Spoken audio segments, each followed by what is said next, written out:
अस्सलामुअलैकुम दोस्तों, क्या हाल चल है भाईजान। 24 मई 2022 और आज दिन है मंगल का।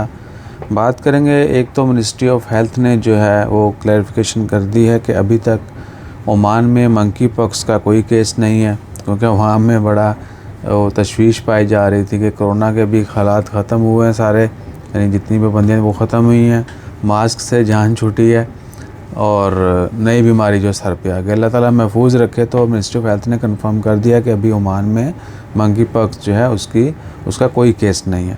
तो दुआ कीजिए कि आइंदा भी अल्लाह ताला हम सबको अपने हिफ्ज़ ईमान में रखे, बीमारियों से, वबाओं से, मुसीबतों से बचाए रखे। उसके बाद एक और इंटरेस्टिंग ख़बर है और वो है एयरलाइंस की, एविएशन के हवाले से। तो बरतानिया के, यूके के जो है एक बहुत ही यंगेस्ट बच्चा जिसने 15 साल की उम्र में पायलट का लाइसेंस ले लिया था, अब उसकी उम्र 16 साल है और एक्सपेक्टेड है कि वो ओमान में लैंड करेगा 31 मई का। वो वर्ल्ड टूर कर रहा है, यानी यंगेस्ट पायलट जो दुनिया का है वो वर्ल्ड टूर पे है। वो फ़्लाइट जो है वो छोटी फ़्लाइट उड़ाता है और मुख्तलिफ मुल्कों का जो है वो विज़िट कर रहा है। तो ओमान में जो है उन्होंने अप्रूवल के लिए सबमिट किए थे डॉक्यूमेंट्स, ओमान एविएशन ने उनको अप्रूवल दे दी है। सो यंगेस्ट पायलट जो है ना वो लैंड करेगा ओमान में 31 मई को।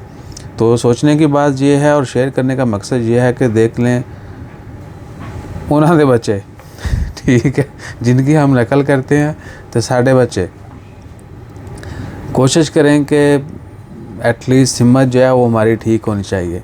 लेकिन हमारे मुल्क के जो मौजूदा सूरत हाल है उसको लेके वल्लाही कोई कुछ करे ना करे, लेकिन टिकटॉक ज़रूर बनाएगा। यानी टिकटॉक का बच्चों से लेके बूढ़ों तक जो है ना, मैंने अपनी लाइफ में फ़र्स्ट टाइम टिकटॉक का वर्ड जो है मैंने अपने बेटे से सुना था और उसकी उम्र उस वक़्त 5 साल थी। Just imagine. बहुत सारे लोग मुझे भी लगता है कि ये झूठ है, ठीक है, आप लोग भी कहीं ये कैसे मुमकिन हो सकता है वैसे हमें पता था लेकिन मैंने उससे सुना था, ठीक है ना, कि यूज़ भी करते हैं। अब ये मत कहिएगा कि ये कैसे हो सकता है। तो यानी he was the one only जिससे मैंने अपने कानों से सुना था कि बाबा आप टिकटॉक देखते हैं तो अपना ख्याल रखिएगा, दुआ में याद रखिएगा और बच्चों की डायरेक्शन जो है उसके ऊपर ख़ुसूसी तवज्जो दें और उनको स्पेशल टाइम दें। बच्चों के साथ जो है ज़्यादा से ज़्यादा बातें करें। जज़ाकल्लाह।